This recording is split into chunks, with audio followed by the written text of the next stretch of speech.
اس تصویر میں تھوڑا غور سے اگر آپ دیکھیں گے تو آپ کو دارالعلوم دیوبند کے پاس ایک گدھا نظر آئے گا۔ یہاں دیکھیں، یہ وہ جانور ہے جس کا دیوبندی مذہب سے بڑا خاص تعلق ہے، اور اسی تعلق کو آج کی اس ویڈیو میں آپ سے شیئر کرنے والا ہوں۔ باطل کا رد کریں گے ہم ہیں بریلی والے۔ آگے بڑھنے سے پہلے سامعین آپ کو میں یہ بتا دوں کہ اس ویڈیو کے بنانے کی ضرورت کیوں پڑی، تاکہ کسی کو بھی مجھ سے شکایت نہ ہو۔ اس کے لیے آپ سب سے پہلے یہ کتاب دیکھیں جس کا نام ہے 2 ماہی نور سنت کراچی۔ اس کا یہ شمارہ ترجمہ کنز الایمان نمبر ہے، یہ دیوبندیوں کا مجلہ ہے۔ اس کے صفحہ نمبر 43 پر یہ حوالہ دیکھیں۔ عنوان میں لکھا ہے اعلیٰ نسلی کتے، اور نیچے المیزان کے حوالے سے وہ واقعہ لکھا ہے جس میں اعلیٰ حضرت علیہ الرحمہ سے سجادہ نشین صاحب نے رکھوالی کے لیے 2 کتے لانے کا حکم دیا، تو اعلیٰ حضرت علیہ الرحمہ نے کتے لانے کے بجائے اپنے دونوں صاحبزادگان کو پیش کر دیا اور ان کو تواضعاً اعلیٰ نسل کے کتے کہہ کر ان کے بارے میں فرمایا کہ یہ دونوں دن میں کام کاج بھی کریں گے اور رات میں رکھوالی بھی۔ اور ٹھیک اس کے اگلے صفحہ یعنی صفحہ نمبر 44 پر دیکھیں، عنوان میں لکھا ہے آوارہ کتا، اور نیچے اعلیٰ حضرت علیہ الرحمہ کے کلام کا مقطع ہے کہ کوئی کیوں پوچھے تیری بات رضا، تجھ سے کتے ہزار پھرتے ہیں۔ اب اس پر ساجد نقشبندی کا تبصرہ بھی دیکھ لیں۔ ساجد نقشبندی لکھتا ہے کہ استاد کو خان کے یعنی اعلیٰ حضرت کے جن و انسان ہونے میں تردد، خان کو اپنے کتے ہونے کا اقرار، اولاد کے کتے ہونے کا یقین، جس آدمی کو انسان ثابت نہیں کیا جا سکتا، یہ رضا خانی اسے امام اہل سنت بنانے پر تلے ہوئے ہیں۔ نیز جب رضا خان نے خود کہا کہ میرے جیسے کتے آوارہ اور بھی پھر رہے ہیں، تو اس کی اولاد اعلیٰ نسل کے کتے کیسے ہو گئے؟ سامعین و ناظرین، ساجد نقشبندی کے اسی ایکشن کے ری ایکشن میں یہ ویڈیو میں بنا رہا ہوں۔ ویسے انشاءاللہ تبارک و تعالی آئندہ پیر کے روز بھی ایک ویڈیو بنام دیوبندی اور کتا کے نام سے بناؤں گا۔ اگر آج کی یہ ویڈیو دلچسپ رہی تو اس ویڈیو کو بھی ضرور دیکھیں۔ تو اب چلیں ویڈیو شروع کرتے ہیں۔ سامعین و ناظرین، دیوبندی مذہب کے ایک فقیہ العصر مفتی اعظم رشید احمد تھے۔ رشید احمد گنگوہی نہیں، وہ رشید احمد تو دیوبندی مذہب اپنے رفیق جانی قاسم نانوتوی، جس کو اس کا استاد بکری کہتے تھے، ان کے ساتھ مل کر دیوبندی مذہب قائم کیا۔ یہ رشید احمد دوسرے ہیں۔ اس رشید احمد کی تقریروں کے مجموعے کو دیوبندیوں نے کتابی شکل میں شائع کیا ہے، اور اس کتاب کا نام رکھا خطبات الرشید۔ وہ کتاب یہ ہے۔ اس کتاب کے جلد اول کے صفحہ نمبر 310 پر رشید احمد دیوبندی وہابی، جو دیوبندی مذہب کے مفتی اعظم گزرے ہیں، وہ ایک واقعہ بیان کرتے ہیں جسے آپ بھی پڑھ سکتے ہیں۔ دیکھیں، کہتے ہیں کہ ایک دن ہم فتح باغ سے تفریح کے بعد واپس آ رہے تھے، سامنے سے ایک گدھا گاڑی آتی دکھائی دی جس میں 2 گدھے لگے ہوئے تھے۔ وہ دونوں دور ہی سے زور زور سے چیخنے لگے۔ میں نے اپنے ساتھیوں سے کہا، یہ گدھے تو ہمیں یہ بتا رہے ہیں کہ تم بھی ہماری طرح گدھے ہی ہو، اس لیے کہ گدھا عموماً اس وقت رینکتا ہے جب اسے کوئی دوسرا گدھا نظر آتا ہے، لہٰذا ذرا اپنا محاسبہ اور توبہ و استغفار کر کے انسان بننے کی کوشش کریں۔ سامعین و ناظرین، اس حوالے سے معلوم ہوا کہ دیوبندی مذہب کے مفتی اعظم جناب رشید احمد نے اپنے آپ کو اور اپنے دیوبندی وہابی ساتھیوں کو گدھا بتایا، اور گدھا بھی معنوی نہیں بلکہ حقیقی گدھا قرار دیا۔ جبھی تو انہوں نے یہ کہا کہ اپنا محاسبہ کر کے انسان بننے کی کوشش کریں۔ یہی وجہ ہے کہ دیوبندی مذہب کے حکیم الامت جناب اشرف علی تھانوی لوگوں کو بزرگ نہیں بلکہ انسان بنانے کے لیے اپنے پاس بلاتے تھے۔ اس پر حوالہ انشاءاللہ تعالی اگلی کسی ویڈیو میں دوں گا۔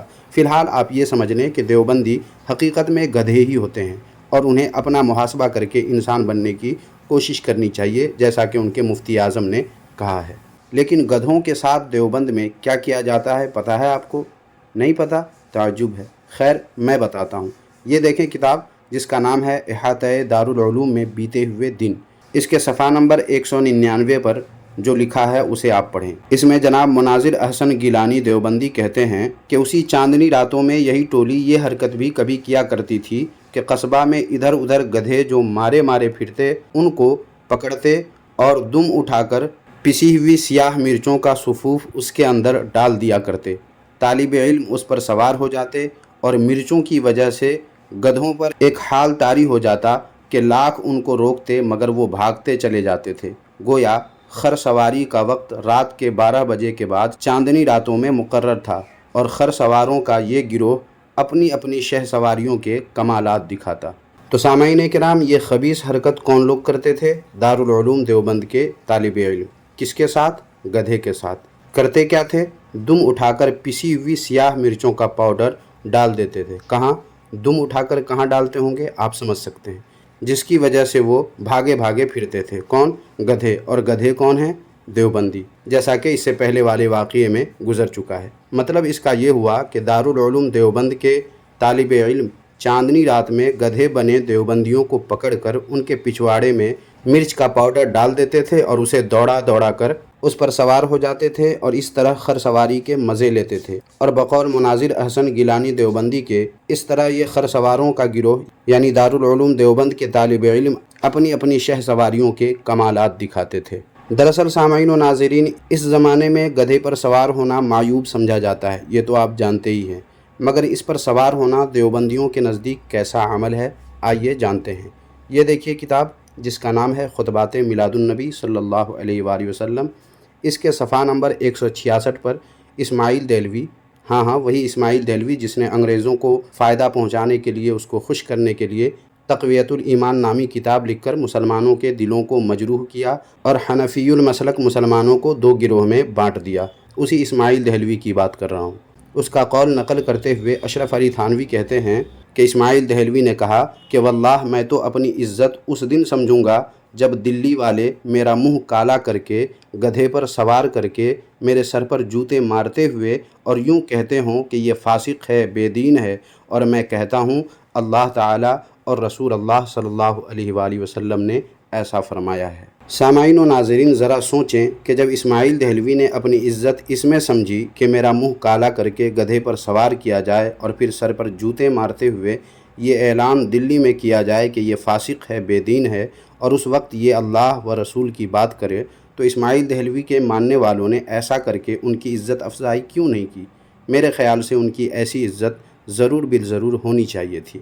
اب ایک سوال یہ پوچھنا تھا آج کے دیوبندیوں سے، بالخصوص ساجد نقشبندی دیوبندی وہابی سے، کہ آپ کے یہاں آج بھی اسی طرح عزت کی جاتی ہے یا یہ آفر اب بند ہو چکا ہے؟ سامعین، اس طرح سے قال اللہ و قال الرسول بیان کرنا کیا ان کی توہین نہیں ہے؟ بے شک ہے کہ دنیا جب دیکھے گی کہ مسلمانوں میں عزت اس طرح کی جاتی ہے اور اس طرح گدھے پر سوار کر کے منہ کالا کر کے اور جوتے کھاتے ہوئے اللہ و رسول کی بات سنائی جاتی ہے، تو اس سے غیر مذہب کے لوگوں میں اسلام کا مذاق بنتا کہ نہیں؟ ضرور بنتا۔ مگر اللہ و رسول کی شان میں گستاخیاں کر کے اسماعیل دہلوی ایسا عقل سے پیدل ہو گیا تھا کہ اسے ذلت والے کاموں میں اپنی عزت نظر آتی تھی۔ یہ اللہ کی مار نہیں ہے تو پھر اور کیا ہے؟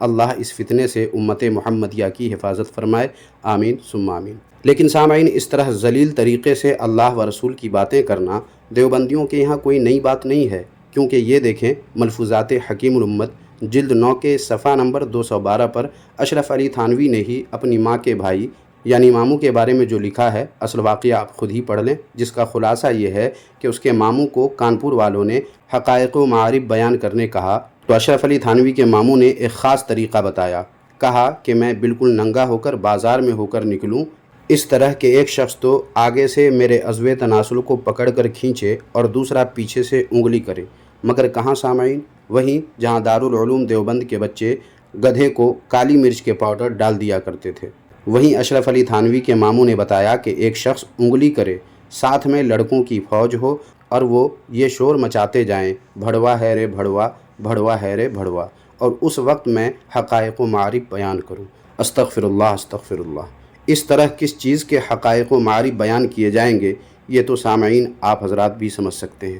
خیر، یہاں بھی دیوبندیوں سے بالخصوص ساجد نقشبندی وہابی سے پوچھنا چاہتا ہوں کہ کیا آپ لوگ اب بھی اسی طرح حقائق و معارف بیان کرتے ہیں یا اب یہ آفر یا سہولت بند کر دی گئی ہے؟ اب مجھے اس بات کا اندازہ ہو رہا ہے کہ آخر مخنث یعنی ہجڑے لوگ تبلیغی جماعت کی طرف اتنے مائل کیوں ہوتے ہیں۔ سامعین آپ بھی تو سمجھ ہی گئے ہوں گے۔ المختصر یہ کہ سامعین و ناظرین، آپ کو یہ تو اندازہ ہو ہی چکا ہوگا اب تک کہ دیوبندی مذہب اور گدھے میں آپسی تعلق کیسا ہے۔ یہی تو وجہ ہے کہ دیوبندیوں کا عقیدہ بھی گدھے کے عضو مخصوص کی طرح ہے، ہاں وہی عضو مخصوص جس کو ابھی پکڑ کر کھنچوانے کی بات آپ نے سنی اور پڑھی ہے۔